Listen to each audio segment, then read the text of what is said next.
Look at this. Another flying thing in the sky. Oh, this one. What? I did you just see what it did? Look, the rings flapped and that thing moved in a speed that is. So this video surfaced on TikTok not too long ago, and basically what it was claiming was that there was a Russian tourist that was visiting North Korea, and they were staying in Pyongyang, and they decided to secretly film their trip while they were riding in a cab in Pyongyang, so that way people could see what it looks like on the street side in the capital of North Korea. Now, the one thing I noticed about this is that it's very well lit. Also, second off, just to be fair, take this with a grain of salt. Obviously, I can't verify if this is actually in Pyongyang. I don't have the time to do the geolocation stuff, and I've never been there. So take that with a grain of salt. So the one thing that you can always count on is that the city, especially if you look at the aerial view pictures of North Korea anywhere on the internet, Pyongyang is always very well lit because it's the capital. It's like super well lit, and then everywhere else outside of Pyongyang is like darkness. There's like no infrastructure or electricity to be seen anywhere. So just interesting to see what this looks like with people walking around, hanging out, and at first thought, or at least at first glance, looks like any average city out there. Non-judgment is intelligence. It's the highest form of intelligence that you can access. That's because in order to reach non-judgment, you have to have synthesized so much context of the world around you that you just have more information. The more information that you have, the less you can judge. Think about a time when you were severely misunderstood or your intentions were completely misconstrued.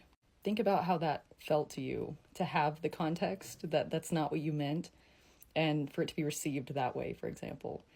In this way, you can kind of see how judgment is unintelligent. It's just a lack of having information and context. I find that we as a species right now aren't really willing to hold a very huge space to consider many threads and many pieces of context at once and not necessarily have to form a conclusion, therefore. Holding the line and refusing to form a conclusion until you have more information, for example. That's something we really struggle with, and we tend to want to connect as the threads that we can see, even if it's one or two. We tend to want to make that ultimate meaning out of those few little bits of information that we can see. But from my perspective, the more threads that you have, the less you can actually judge something as being incomplete or wrong or bad or negative. Every single piece of added context and information just reveals the perfection and the completion of what you're looking at, actually. So refuse to judge yourself. Hold that space of understanding for yourself, even when that can't be matched in the external, and watch it match you. Remember when they told us that Saddam Hussein had weapons of mass destruction? Well, what if I told you that the weapon of mass destruction may have been a Stargate, Anunnaki technology? Saddam believed that he was the reincarnation of Nebuchadnezzar, one of the kings of Anunnaki bloodline. In fact, he had excavated artifacts from Babylon and was building a theme park, a huge, magnificent structure as a theme park, an Anunnaki theme park. At the time, I was in Italy, and I lived by a NATO base, so when I'd go out, a lot of the times, I knew a lot of American soldiers. And something that stuck with me during the years was the fact that they were saying that they were going to get artifacts. And at the time, I was like, wait a second, you're invading a country for weapons of mass destruction, yet your mission is to go to a museum? What? Years ago, I did a video on this, and I also attached it to the Ancient Alien episode on where they confirmed everything and they showed military footage. Those two videos are still up on one of my backups. That was my very first account, and we all know what happens when you tell the truth. So I'm starting to see a lot of people that are recreating my viral video, but they are really twisting the situation around. When the troops invaded, they didn't go to science labs or facilities like that, or to where one would house such weapons. No, they went to the museums. The first thing that they raided were the museums. Right there, that is sus, right? Okay. So now that decades have gone by, can we please talk about it? They never found these famous weapons of mass destruction, but allegedly they did take the Anunnaki Stargate. Now, the Stargate was inactive. In fact, you need to know how to function, how to make it work. Because a lot of people in my comments were like, well, if he had a Stargate, why didn't Saddam run away? Well, you cannot make it work. You're a human. You're not an Anunnaki. In the Anunnaki history, I found out that to make a Stargate work, you need to have an Ankh. This Ankh is your key with a specific inscription of your vibrational frequency, and it has to be tuned in to this special Stargate. Without the Ankh, without your code in it, you can't travel through it. And this was done this way so that normal humans could not pass through the Stargate, and only the Anunnaki royals could. That's why he couldn't use it, and that's why even the military can't use it. Now, if these allegations are true, we have a situation like the TV series Stargate 1. That could be considered a weapon of mass destruction, right? Why not? If it's a portal that can open up and all the Anunnaki soldiers come running in, I'm pretty sure that that could be considered a weapon and couldn't call it any other way. If not, they'd have to disclose that Stargates are real, that the Anunnaki were real. So this could be, and I'm not saying it is because of the guidelines, but it is a possibility and it could be.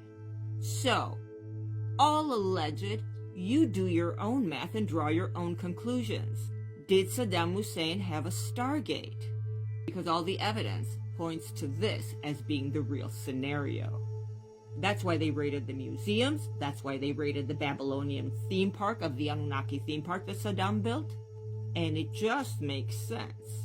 And in case anyone has any doubts, you can Google it and you can find articles admitting that the Gulf War was an error. They are calling it bad intel.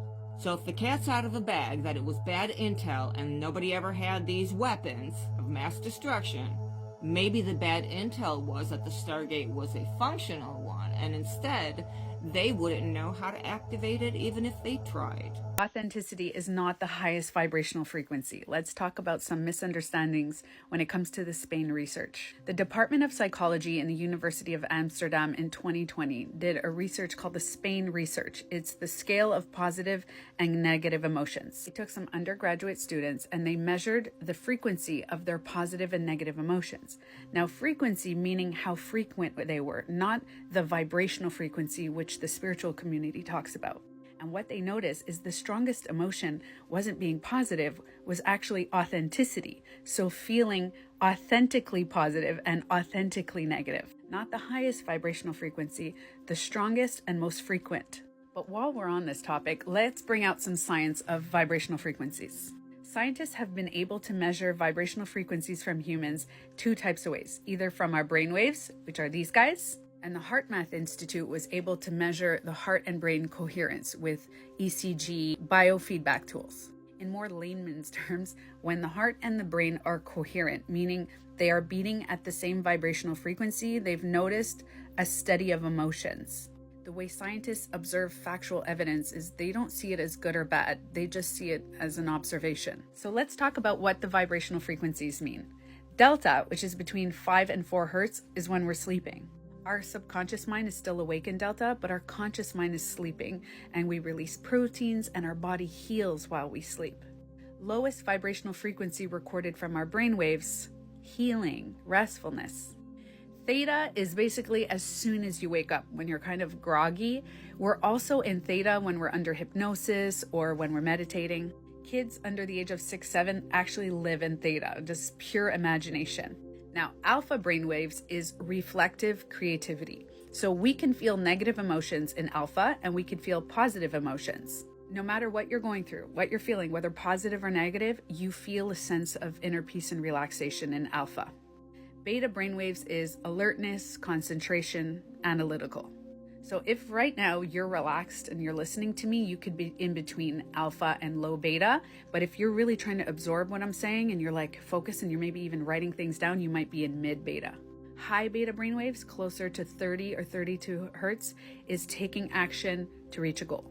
Positive high beta would be like doing an exam, having a huge party and organizing it, or playing sports and trying to kick the ball in the net. Negative high beta is the fight, flight, freeze response. When you're in high beta, you can't focus on anything else. So if you're playing sports and somebody's like, hey, how's it going? You don't even focus on that. If you're in a triggered response of a negative high beta and somebody's like, hey, how's it going? You're not going to focus.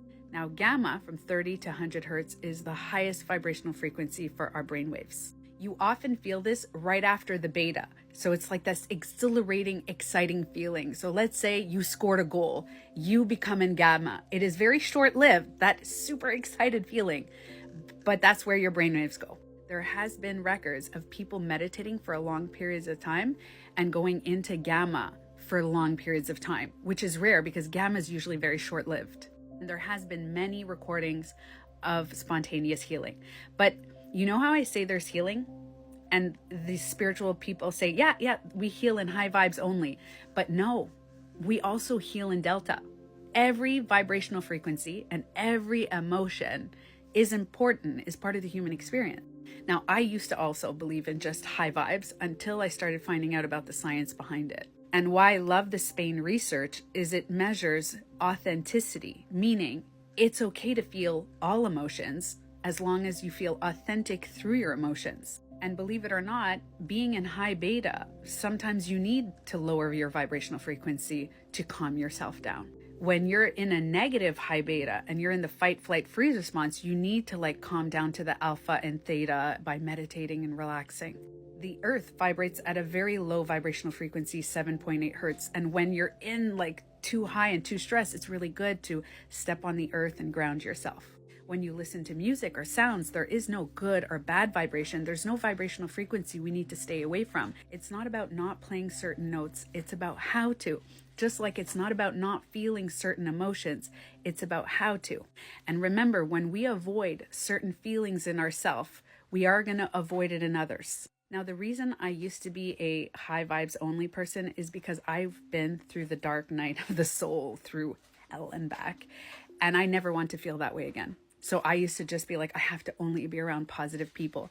But I realized that I was a dismissive avoidant to myself. I did not want to feel it because I knew how it felt. But when you learn how to feel negative, you can find the balance and you can find authenticity through all the human experiences.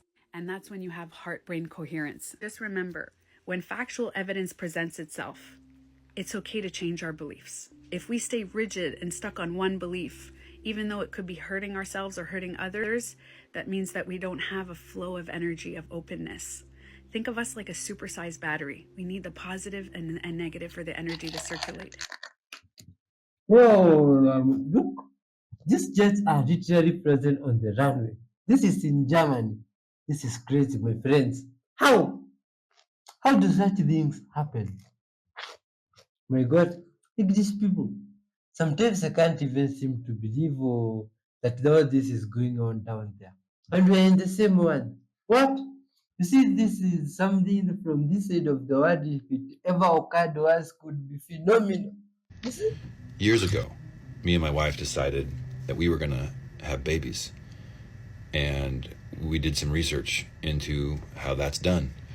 Figured out most of it, winged it a little bit, had 4, so doing something right. During the research phase, though, she learned and informed me that sometimes women will poop during the birthing process because the muscles that are involved in pushing out a baby are indiscernible from the muscles pushing out poop, and you can't turn one off and keep the other one on. So it all just happens, and women don't even know when they do it. And most professionals, medical professionals, are very discreet about that, obviously. When she learned that, it became of high concern to her.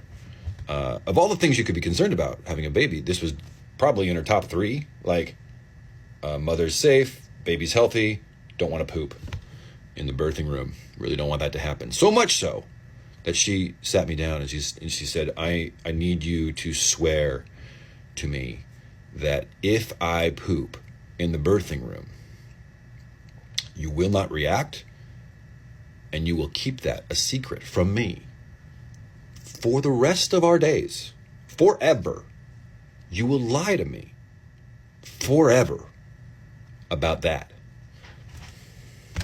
Not a problem. You got it. No problem. And she said, the day will come when I will tell you it's okay and now I want to know. But understand that I don't want to know. And that you must always lie to me, no matter what.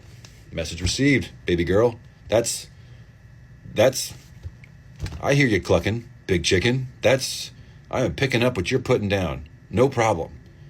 Well, I have children that are 15 is the oldest and 6 is the youngest. I got 2 in there. Who knows how old they are?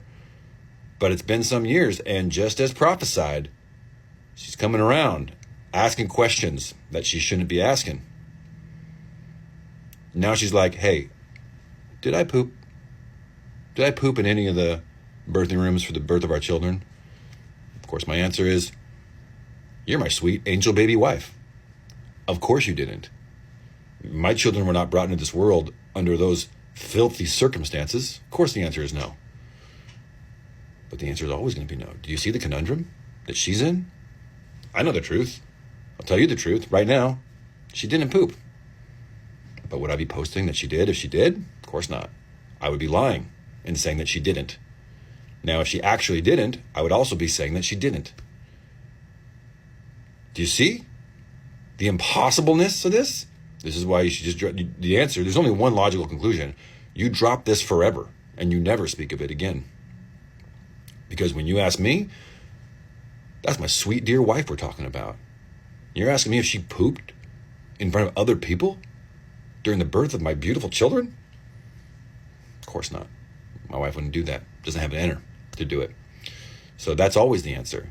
But it is the real answer. But no matter what, it would always be the answer. So think about that. Guys, did you know there's an oval-shaped planet in our solar system? So our solar system has 8 regular planets, but actually including dwarf planets, there's more like 13 planets. Among these dwarf planets, Haumea has to be the strangest because it's an oval. The reason it's an oval is because it's actually the fastest spinning planet in our solar system. So it gets stretched really far because it's spinning so fast. It actually completes a full rotation every 4 hours. But another thing that's cool is that to make a full orbit around the sun, it takes 285 years. And it is the only dwarf planet that has rings. Anyways, I thought it was cool. Another thing I want to say, the moon is larger than Pluto. I didn't know that until recently, so you are cursed with knowledge. Science quiz. If you get 7 out of 10 on this quiz, you're a genius. Which gas is used in balloons to make them float? It's helium. We go to question number 2. A scientist who studies rock is called what?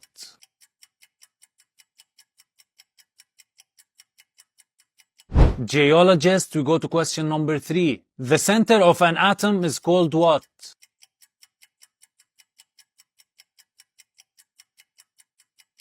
Nucleus. We go to question number 4. What temperature does water freeze at?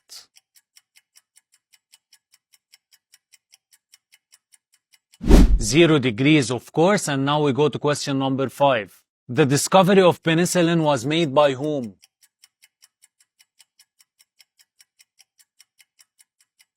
Alexander Fleming. We go to question number 6. What causes tides in the ocean?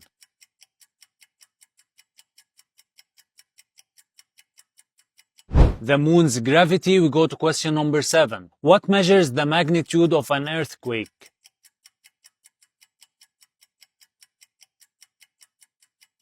Richter scale, of course. And now question number 8. What galaxy are we in?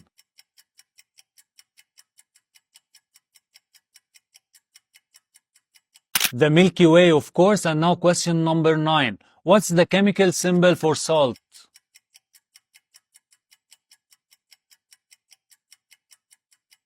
NaCl. And now the final question. What is the name of the study of fungi?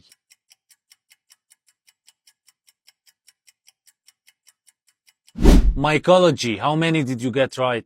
The FBI has official documents that blatantly talk about interdimensional aliens and everyone's cool with that. Dating back to July 8th, 1947, the exact same date as the first ever mainstream UFO crash in Roswell, New Mexico. This is on their official government site. Like, this document actually exists. It's real. And it kinda already told us what all these drones, UAPs, and orbs in our skies really are almost 80 years ago. I'm warning you, this is about to get wild, because a lot of what's written here has been happening right in front of us. The document is several pages long, but this page right here is by far the most interesting. It's a memorandum addressed to scientists and military authorities, written by someone who has several degrees and is a former university department head. Definitely doesn't sound like your local nutjob. It goes on to describe the flying saucers, as UFOs were commonly referred to back then, starting off by saying that any plane that attacks these saucers will almost certainly be destroyed, and warning that doing so may cause panic among the public, so keep it low-key. The document continues to explain these crafts in detail, and this is where it gets weird. According to this, some of the UFOs carry crews, like living beings flying them from the inside, and others are fully remote controlled. I feel like we kinda already knew that. Then it gives us a bit of hope, saying that whatever they are, their mission is peaceful and are just looking to settle on our planet.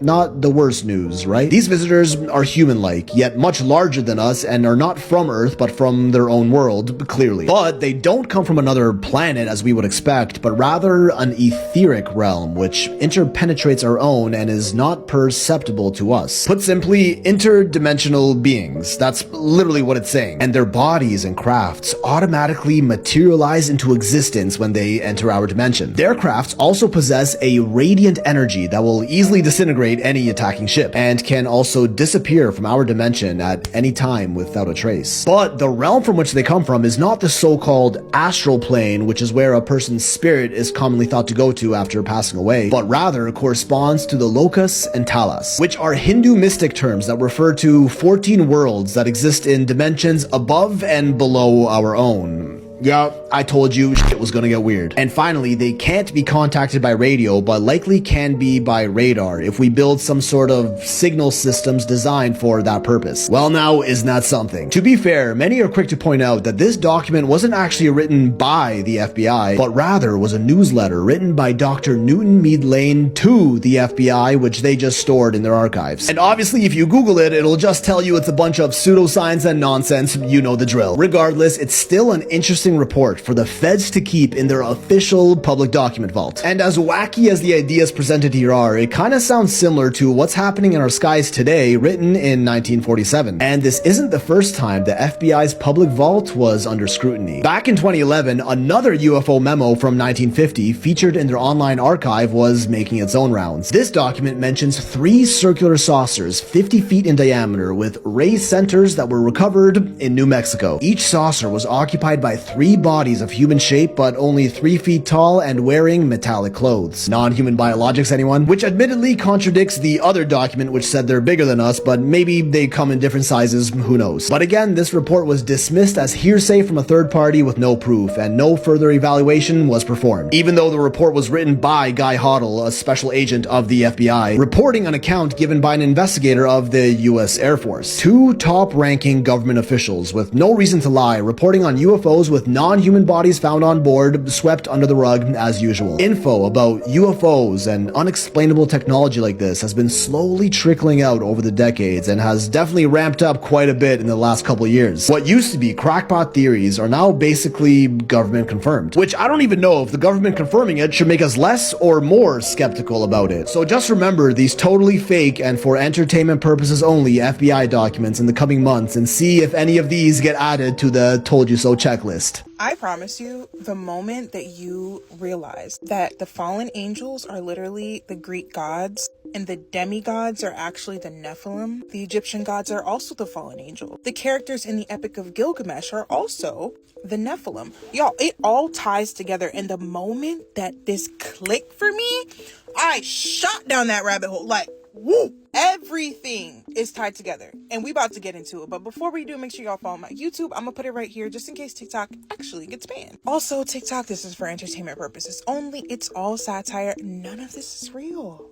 Anyway, yeah, so let's talk about the Anunnaki. The Anunnaki are supposed to be beings that created the world, and it came down, basically taught humans how to live, Whole time, it's the fallen angels that came down and proclaimed themselves to be God because they rebelled against God, procreated with the daughters of man, and created giants. So everybody on the earth saw them as gods because obviously we know humans, they're only going to believe what they see. When we know that the real God is the OG, and the fallen angels could never. The Epic of Gilgamesh, the ancient Sumerian text, they're talking about Nephilim. Gilgamesh and Enkidu, I think, yeah.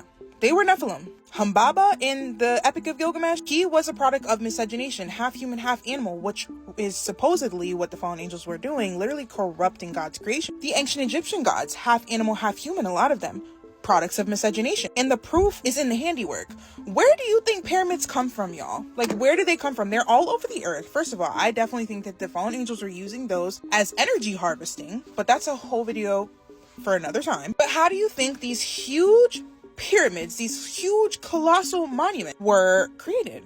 Literally, there's no way that humans could have done that without some type of crazy help, aka the Nephilim. A little science lesson. Each stone on the Pyramid of Giza weighs about a ton, okay? A ton. They're all aligned so perfectly that if one of them was even an inch off, the whole thing would come crumbling down. If you look on the Sphinx in Egypt, right? Archaeologists studied it and saw that the ends, like the outside of the stone, is rounded. And they came to the conclusion that the only thing that could have rounded the stone to that extent was a great deal of water splashing super rough onto the stone to carve it round on the end. What does that sound like? The flood of Noah. On the Sphinx, you will also see an Egyptian phrase called Zeptepi. Zeptepi means, I have been here for the first time. Sounds like the watchers that were supposed to be watching over humanity been on the earth for the first time, but then they saw the daughters and was like, oh, said they had to have them and procreated with them and made giants. Y'all, the proof is in the pudding. Also, let's talk about Atlantis. I truly believe that Atlantis is real to a certain degree, but it's not what you think. If y'all new to this channel, you know that you gotta think outside the box to hang in this club. Space is literally in the ocean. And I'm saying that because of the waters above. Y'all know the phrase, as above, so below. On top of the firmament God created is waters. On the bottom is the sea. That's why when rockets fly up there, they disappear, because you can't go past the firmament. And also, when they're in the air, they look like they're in water. Why is the sky blue? Hello? Like, have you ever thought about this? Why do astronauts have to train in water before they go to space? Why do astronaut suits look like diver suits? Why? A little lesson in the book of Enoch, it says, when the flood came and God took care of the fallen angel, the Nephilim, unalive, God cursed the females that procreated with the angels to the sea to become sirens. So that's where the whole Little Mermaid theory comes from. Like, oh, they live under the ocean and that's Atlantis. We used to live underwater. Technically, we did live underwater when they were on the earth, the fallen angels, that is, because of the firmament. They're going to tell you the truth, but only in little white lies. All of this doesn't convince you. I'm going to tell you one thing. Here, that happened. That is literally proof. You can look it up on Google. Do y'all know who Werner von Braun was? He was one of the leading figures in space exploration. Space. He built rockets for a living. Do y'all want to know what Bible verse was on his tombstone? Here's the receipts. Psalms 19:1. Do y'all want to know what Psalms 19:1 says? The heavens declare the glory of God, and the firmament shows his handiwork. Why would he do that? Why would he put that on his tombstone? It's almost like he wasn't allowed to say what he really wanted to say because he was in it too deep. So with his last ability to communicate through his tombstone, he showed that the firmament exists. And this is coming right from the horse's mouth. Yo, if you don't believe it at this point, I don't know what to tell you. I really don't. Anyway, as always, make sure you like and follow and comment down below if you want a part 2. Wow, very interesting facts there, my friend. Thank you for watching all this way. Good vibes videos, just like we watched. Please leave your thoughts and comments about all of them. I've been White 311H.